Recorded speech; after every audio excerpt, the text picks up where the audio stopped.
Alors, après avoir conjugué le verbe être au temps présent de l'indicatif, nous allons voir en quoi nous sommes différents.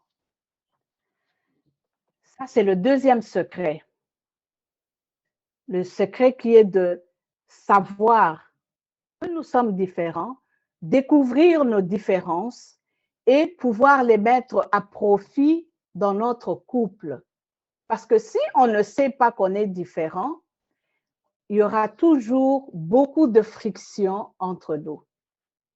Nous sommes différents d'abord de par notre constitution physique, notre phénotype. Les hommes sont des hommes et les femmes sont des femmes parce qu'au commencement, Dieu le créa homme et femme. C'est la plus grande différence qui existe.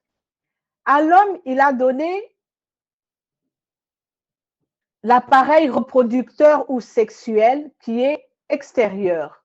Et à la femme, il a donné intérieur, qui fait que de ces différences-là vont découler beaucoup d'autres différences. OK? Et il nous a créés venant de deux familles différentes. Aujourd'hui, on est des couples. Pour ceux qui ont des enfants, vous allez réaliser que les enfants ne sont pas identiques, ils ne se ressemblent pas. Chacun a son caractère, chacun a sa façon d'être. Maintenant, imaginez, on est venu chacun d'une famille, une famille qui était différente, qui a ses habitudes, qui a sa façon d'être, et on se retrouve et on veut vivre ensemble. C'est sûr qu'il y aura beaucoup de choses à discuter, à dialoguer pour pouvoir se mettre d'accord et accepter de faire route ensemble. Parce que chacun de nous, nous venons de nos familles avec deux bagages. L'homme vient avec les bagages de sa mère et de son père, donc deux valises, et la femme également, elle a une valise papa, une valise maman. Même si on n'a pas grandi chez les parents biologiques, mais on a quand même des personnes qui ont fait figure de parents. Ça peut être des grands frères ou grandes sœurs. Et donc, on est adopté. En Afrique, c'est très fréquent. Moi, je donnerai mon exemple. Moi, j'ai été élevée par ma grande sœur et mes frères ont quand même contribué à mon éducation. Mon mari, par contre, lui, il a grandi avec papa, maman et ses frères. Donc, une famille nucléaire, alors que moi, c'était plus une famille élargie. Alors, vous réalisez que la conception que j'ai de la famille, quand on dit ma famille, je vois tout le monde. La grande famille élargie, frères, sœurs, les neveux, nièces. Alors que mon mari, quand on parle à l'époque, surtout quand il parlait de sa famille, vous voyez, papa, maman, frères et sœurs, et quelques cousins qui étaient venus vivre chez eux. Alors, quand cela n'est pas clarifié au niveau du couple, il peut y avoir des frictions. Parce que moi, il suffit qu'il y ait un problème chez mon frère ou chez ma sœur, c'est ma famille. Alors que lui, il se dit, mais c'est ton frère. Donc, c'est comme s'il y a trop de gens dans mon cercle familial, alors que la famille doit être papa, maman et les enfants. Donc, c'est très important de valider cela. C'est très important de connaître ces différences-là parce que ça va vous aider. Sinon, il y aura toujours des frictions et vous n'allez pas vous entendre. Nous avons des façons différentes de regarder les choses, les situations. L'homme est très cartésien. Sa vision est comme carrée, alors que la femme, elle réagit émotionnellement. ce sont les émotions d'abord. Elle sent, elle a une intuition. L'homme, lui, il veut comprendre. Non, non, non, non, non. Tu dois m'expliquer par 1 plus 2 plus 3 égale autant. Elle dit non, moi je sens que. Hein? Et souvent, quand on n'a pas cette connaissance-là, que l'intuition de la femme est parfois la voix de Dieu et qu'on s'entête, ben, on arrive à échouer comme un bateau qui échoue. On a beaucoup d'exemples à donner, mais je vais avancer dans nos différences. Donc, selon les races, on peut être de différentes races. Hein? Il y a des mariages mixtes où 2 races se mettent ensemble et là aussi, il faut connaître. Il faut connaître la culture de l'autre. Même si nous sommes du même pays, on peut être de régions différentes. Mon mari et moi, nous sommes de 2 régions différentes.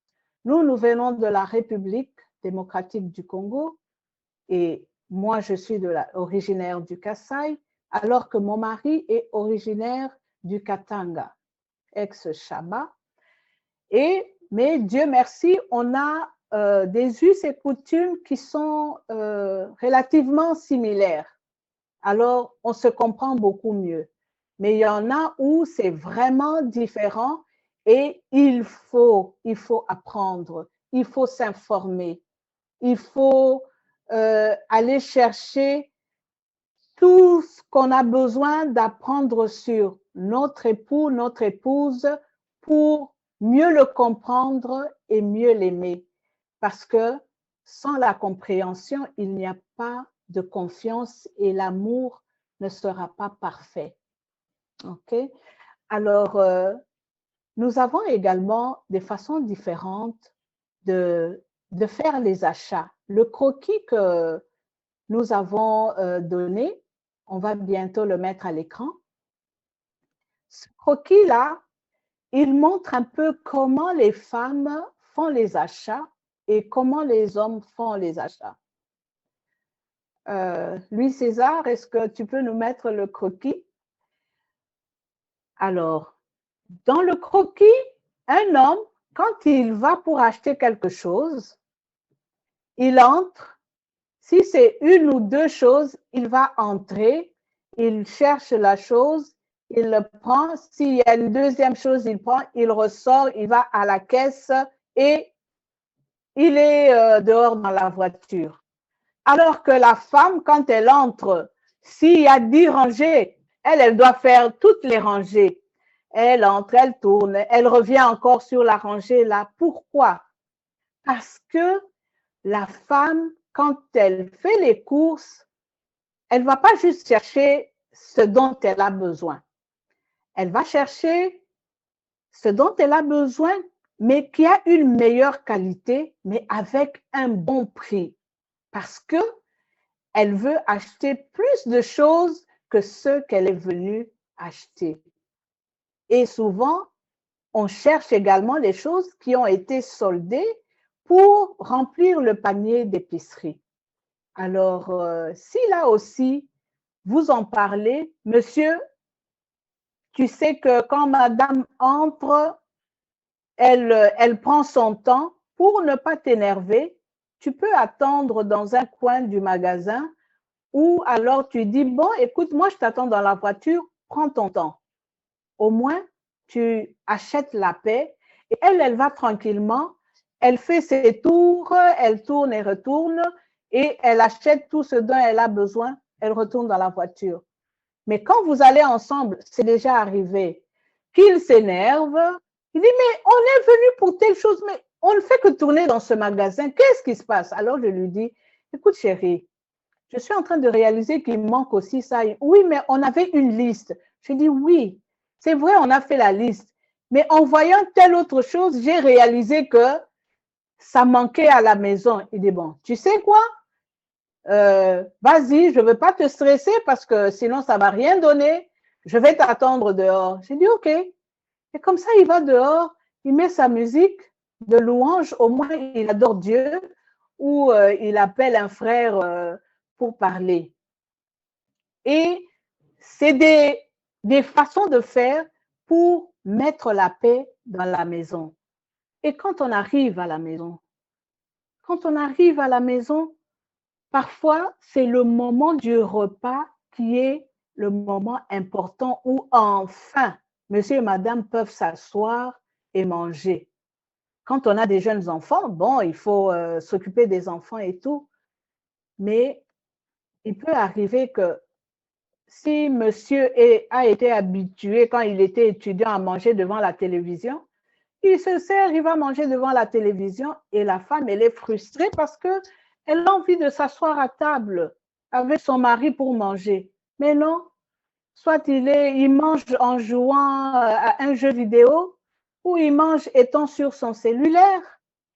Alors, ça crée des frustrations. Alors, parfois, pour éviter de se disputer, la femme va se taire. Mais ce sont des choses qu'on garde dans le cœur. Ce sont des choses qu'on garde dans le cœur et qui un jour vont ressortir. Et on va dire, ah, la femme, elle est historique.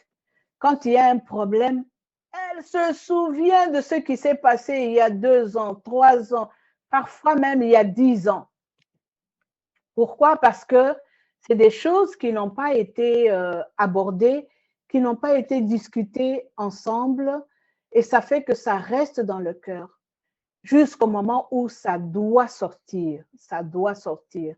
Et parfois, ça sort au mauvais moment ou au mauvais endroit et ça crée une grosse dispute. Donc, connaître nos différences, messieurs et mesdames, c'est très important. Nous sommes dans la maison de Dieu. Nous devons savoir que nous pouvons avoir des points de vue différents. Et les points de vue différents, ça ne veut pas dire qu'on ne s'aime plus. Avoir des points de vue différents, c'est dire, ça montre juste que nous sommes uniques. Nous sommes 2 personnes uniques, chacune en son genre. Messieurs, ça je le dis surtout pour les hommes. Bien-aimés frères, si votre épouse n'est pas d'accord avec vous, ce n'est pas un signe d'impolitesse. Ce n'est pas un signe de manque de respect.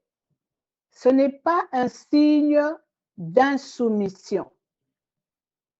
Les hommes s'énervent et disent, oh, t'es quel genre de femme? Tu n'es pas soumise. La Bible dit, femmes, soyez soumises à vos maris comme au Seigneur. Ne pas être d'accord sur un point, ça veut juste dire, prenez un peu plus de temps pour regarder les différents points. Ah, toi, tu penses comme ça. OK. Ça pourrait être ça, mais pour le moment, faisons ce que moi, je demande ou je recommande. Comme ça, si ça ne marche pas, on va alors prendre ton point. C'est très important. Pourquoi? Parce que les hommes sont frustrés et les femmes ne comprennent pas pourquoi. Elles se disent, mais moi, je n'ai plus le droit de m'exprimer. Chaque fois que je dis quelque chose, ah, manque de respect, insoumise.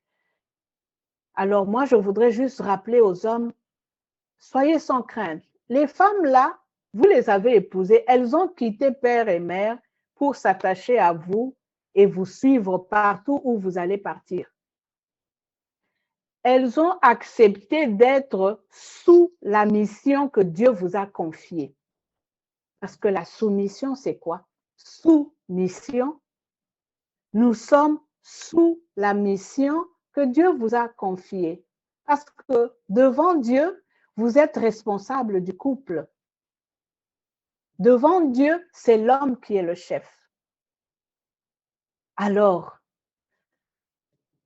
quand on n'est pas d'accord et qu'on s'énerve peut-être un peu, c'est peut-être lié à notre tempérament.